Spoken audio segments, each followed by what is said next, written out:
लोकादित्य की हिंसक मौत कल रात हुई थी और उस रात केवल लखीम ही एकमात्र व्यक्ति था जो लोकादित्य के कमरे में दाखिल हुआ था।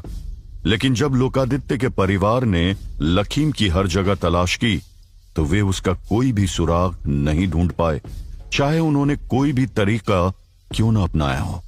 इससे स्पष्ट रूप से संदेह हुआ कि लखीम ने लोकादित्य को मार डाला होगा और फिर भाग गया होगा। जब वे लखीम का पता लगाने में असमर्थ रहे तो उत्तरी सीमा का कमांडर पूरी तरह गुस्से में आ गया। वो हजारों सैनिकों को लेकर गया और पश्चिमी सीमा के कमांडर के निवास के प्रवेश द्वार को पूरी तरह घेर लिया। इस तरह इन दो सैन्य कमांडरों के बीच लंबे समय से चला आ रहा भाईचारा वहीं टूट गया। और जब पश्चिमी सीमा का कमांडर भी लखीम को खोजने में असमर्थ रहा तो उसे संदेह होने लगा कि ये उत्तरी सीमा के कमांडर की एक चाल है। इस प्रकार दो महान परिवारों के बीच एक युद्ध छिड़ गया जिसमें केवल एक का ही जीवित बचना संभव था। जहां तक असली हत्यारे अथर्व की बात थी तो किसी को इस बात पर कोई संदेह नहीं था। इसलिए जब शाही शहर में भारी उथल पुथल मची हुई थी तब अथर्व इनर पैलेस में लौट आया था और हमेशा की तरह शांत था। एक ही रात में अथर्व की आंतरिक चोटें लगभग 60% तक ठीक हो चुकी थी। वर्तमान में वो अपने क्वार्टर में था और उसके सामने टेबल पर दर्जनों अलग अलग औषधीय सामग्रियां और खजाने रखे हुए थे।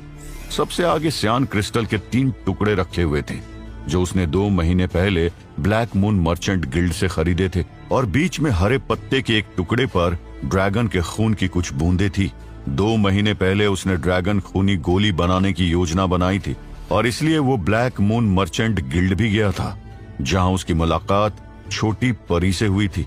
लेकिन उस समय उसने रौद्र के महान मार्ग को पहले चरण तक विकसित नहीं किया था, इसलिए वो फ्लेम ड्रैगन के रक्त की केवल सीमित मात्रा ही ले सकता था और एक ड्रैगन खूनी गोली में अधिकतम 3 बूंदे ही डाल सकता था। इससे सियान क्रिस्टल बर्बाद हो जाता। इसलिए विचार विमर्श के बाद उसने इसे अस्थायी रूप से टालने का निर्णय लिया था। और अब जब उसने रौद्र के महान मार्ग को पहले चरण तक विकसित कर लिया था तो उसने ड्रैगन के खून की 15 बूंदें बाहर निकाली थी।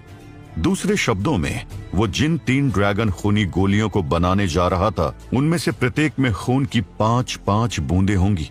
सच्चे गहन क्षेत्र में सम्राट ड्रैगन के रक्त की 5 बूंदें एक साथ सहना, अगर कोई और ऐसा करने का प्रयास करता तो वो निश्चित रूप से आत्महत्या करने जैसा होगा। लेकिन अथर्व ने रौद्र के महान मार्ग की साधना की थी